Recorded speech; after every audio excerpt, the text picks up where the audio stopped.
Welcome to A Moment of Bach, where we take our favorite moments from the composer's vast musical output, just a minute's worth or even a few seconds, and show you why we think they are remarkable. We are your hosts, Christian and Alex Giebert. Alex has chosen a listener request for a moment from cantata BWV 198, Las Fürstin, noch einen Strahl, also known as Trauerode, funeral ode.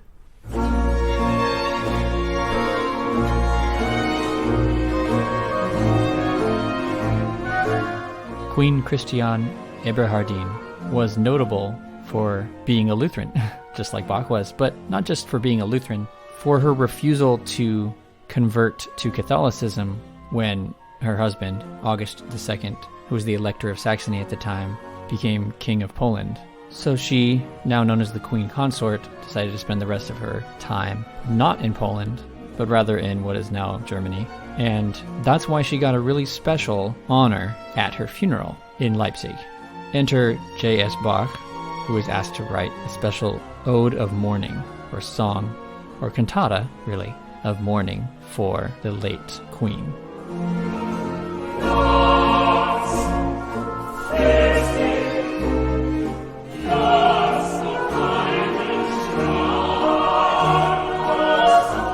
In this text written by Johann Christoph Gottsched, she's not called a queen, but she's called a princess.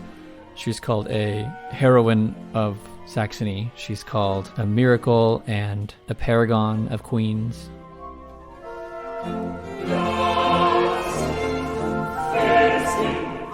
Pretty much the purpose of this text is to venerate the recently dead queen. We call this one of Bach's secular cantatas because it doesn't have any references to anything sacred, but it still sounds like a Bach cantata, and in fact, some of the references, especially the instrumental ones, might be recognizable to you if you've been listening closely.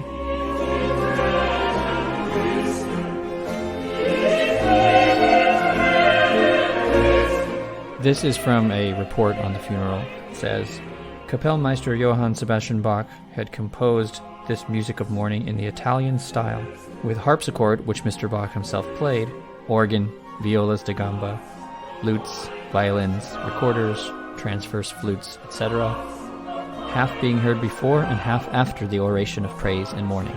So that means this is a longer cantata by Bach, and in his long church cantatas, the sermon was placed in the middle.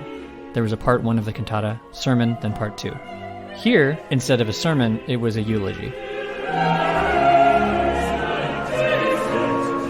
There are a couple quite notable things about this cantata. First, the poetry is very beautiful, and the choral movements that bookend the work are both very complex, whereas usually Bach starts a cantata with a complex choral movement but ends with a simple chorale harmonization. Here, the last movement is also very complicated and interesting.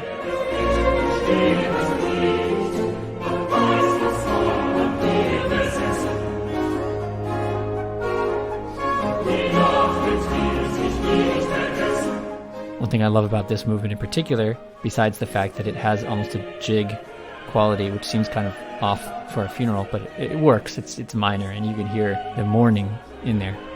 But I love the use of full parallel octaves in the choir at certain moments of this movement, which is a pretty unusual thing for Bach. We can probably think of a few more times he does this.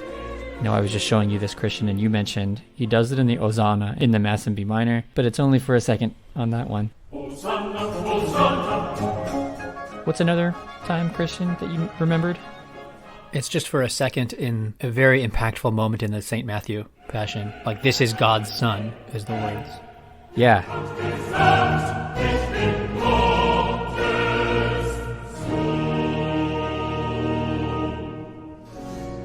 So you can imagine that when I listened to this, I was very struck by this because he uses it a lot in this movement.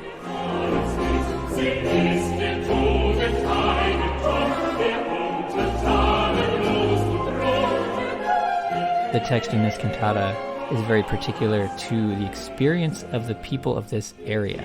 Rather than alluding to biblical places or peoples, we have stuff like this. Your Torgau goes about in mourning, your Prech is weak. and weary since it has lost you. Those are places where the queen and her husband lived. And it talks about lakes and rivers and things, and it uses their names. The Moldau. Yeah, the Moldau is in here. There's a bunch of them. Classical music lovers will recognize the Moldau as a piece of orchestral music, the Smetana suite. Yeah. So another moment that I really love in this cantata is in movement 4. I read this text before I listened to it, and I knew Bach was going to do something interesting with this. Movement 4 is just a recitative, and it starts with Der Glocken bebendes Getön soll unsere trüben Seelen schrecken. So it's already talking about a bell, the trembling sound of a bell, awakening troubled souls and things like that. And sure enough, he does this really interesting thing with the flute and having the flute do these repeated notes. Oh, yeah.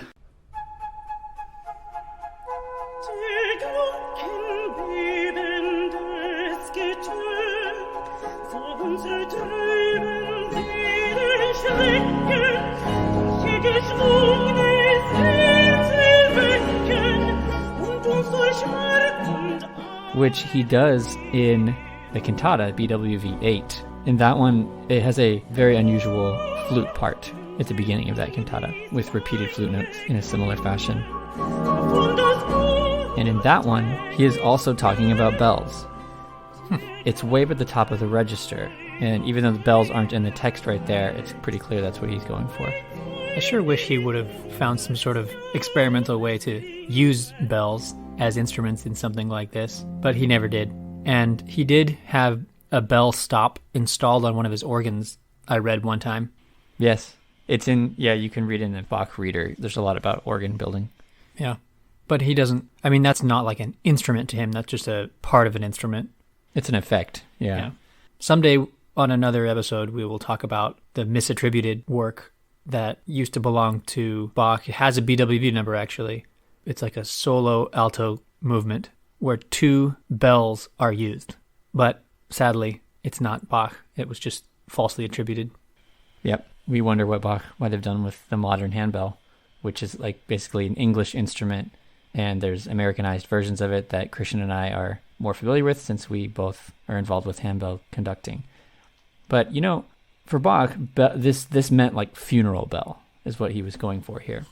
Yeah, he wouldn't have thought of a bell as like a substitute for a thing that could be tunefully musical. Right. He was just thinking of it as a symbol.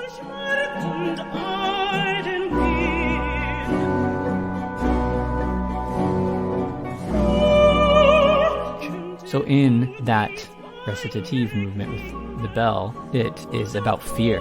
It talks about the fear of our troubled souls coming from the trembling sound of the bell, this fearful ringing, right, through its swinging bronze. Interesting.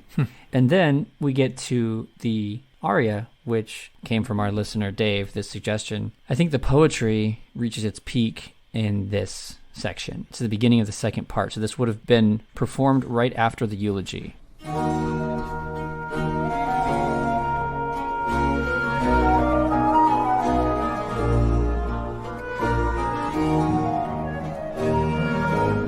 In the translation given here on the Netherlands Bach website, this aria begins as follows. The sapphire house of eternity draws, O princess, your fervent gaze away from our lowliness and removes the coarse image of the earth.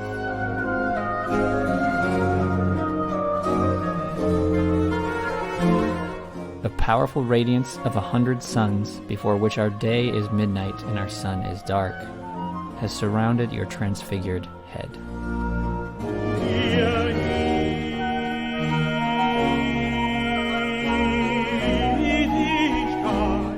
And this is where it gets almost into the realm of sacred. In the next recitative, it talks about that her transfigured nature, she wears the form of innocence before the throne of the Lamb.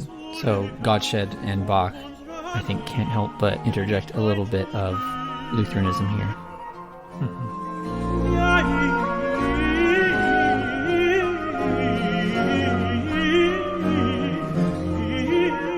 In talking about this tenor aria, our listener Dave says, I just love how the 2 major instruments and the soloist weave their magic. So let's look at the score here and figure out what's going on. The two major instruments that he's talking about are the flute and oboe d'amore.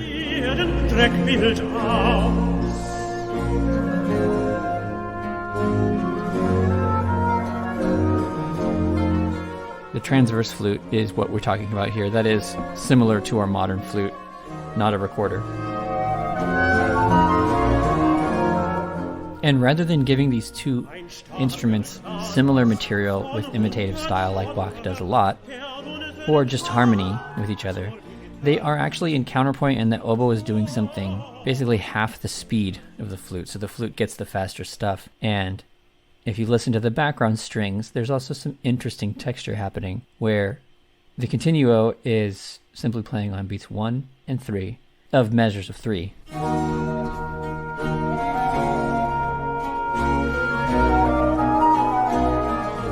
But then the violas da gamba are adding some extra flavor with this little bum bum bum bum bum ba-da-dum thing. With the lutes. Yes.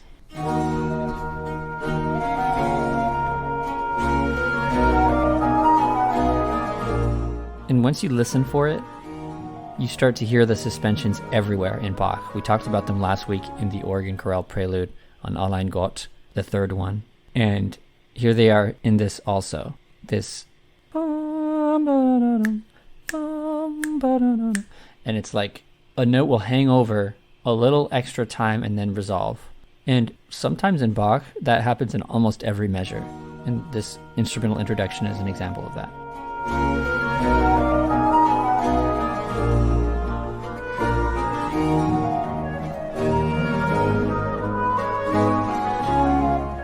This little movement here, because of the complexity of the interplay between the flute and oboe, the extra viola color, and then eventually the tenor material, which is even a little different to the oboe material, there's just a bunch of material here. It's kind of unlike a lot of Bach's other arias where he takes one melody and spins it out into the entire rest of the aria.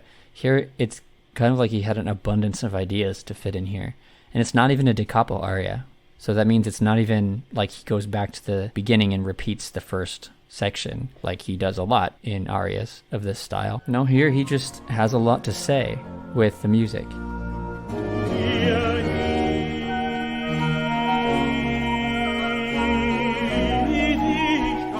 It's very tightly constructed. Kind of reminds me of one of the Brandenburg concerti. Mm-hmm. It kind of has that flavor. Plus the orchestration is on another level, just like the Brandenburgs.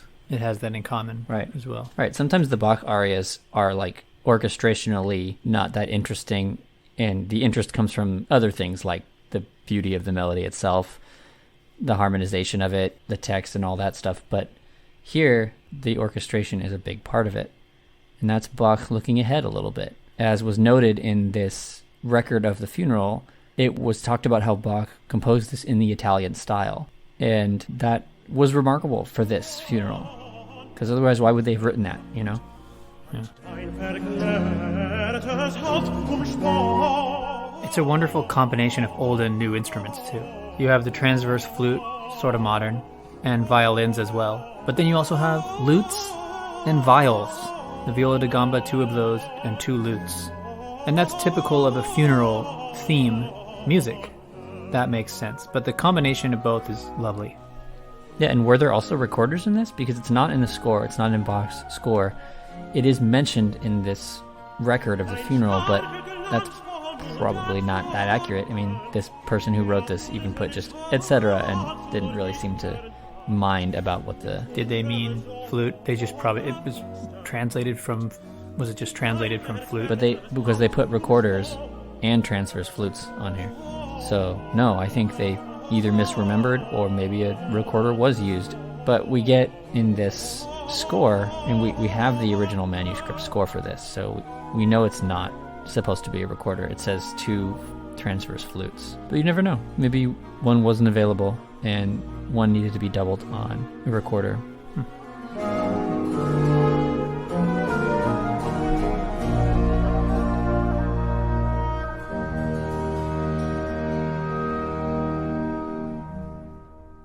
I think the thing I like to focus on in this movement is the held out note at the beginning.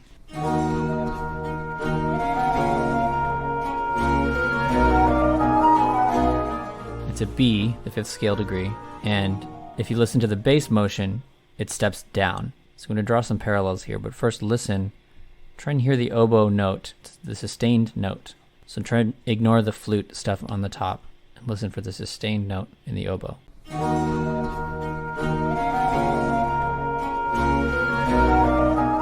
Now this time, try and listen to the continuo line, the bass line, and listen to how it steps down.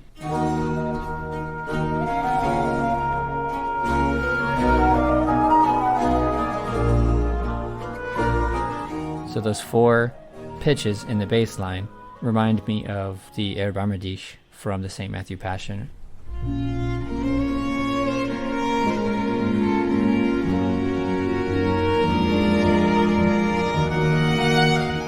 And other similar arias that Bach liked to use this mourning theme. This was something that was supposed to convey sadness. It's a descending theme, and it's even been argued that that is an homage to the O Sacred Head Now Wounded melody, which starts after a pickup.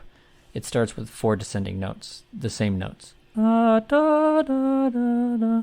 And in the bass, bum, bum, bum, bum. A common figure that Bach would use in a minor key setting like this. Everyone would, yeah, in this era. And 100 years or so earlier, too, is what I think when it had its big heyday. Yeah, is it Purcell or is it... yeah. Purcell that has some famous elegy type stuff that was using this. And so we get that when the tenor enters also. When the tenor has the first entrance, he sings a long note, a B, while the bass does the same motion.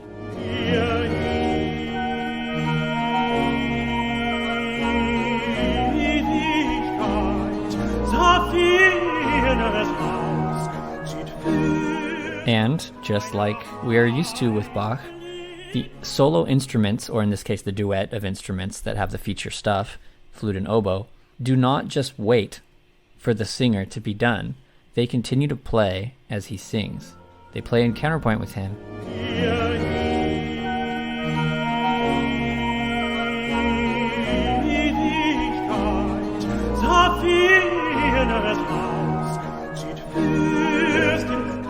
And this is what separates Bach from most of his contemporaries with arias, because Bach is not content with simplicity, so there's always something else going on. And I think to the average listener, and I made this point in our last cantata episode, when we talked about BWV 103, Ihr werdet weinen, I made this point that sometimes the complexity of Bach is like overwhelming. And in that one, I think that was the intention. Here, it's not overwhelming. It's just like, it's still hard to parse it all though on the first go. I mean, imagine being at this funeral. The text would have been perfectly clear. The affect of the aria here was very well expressed by the music that Bach wrote. However, I would have to imagine the music lovers in the crowd thinking to themselves, man, I wish I could hear that again, because I want to pay attention to the oboe and flute interplay this time rather than listening to the words. There's so much to take in, you know, besides just the text and the text painting. There's so many other things going on to take in. Probably why listener Dave chose this. And I agree, this is a magical moment. And now, here's the beginning of that tenor aria, Der Ewigkeit Saphirnes Haus.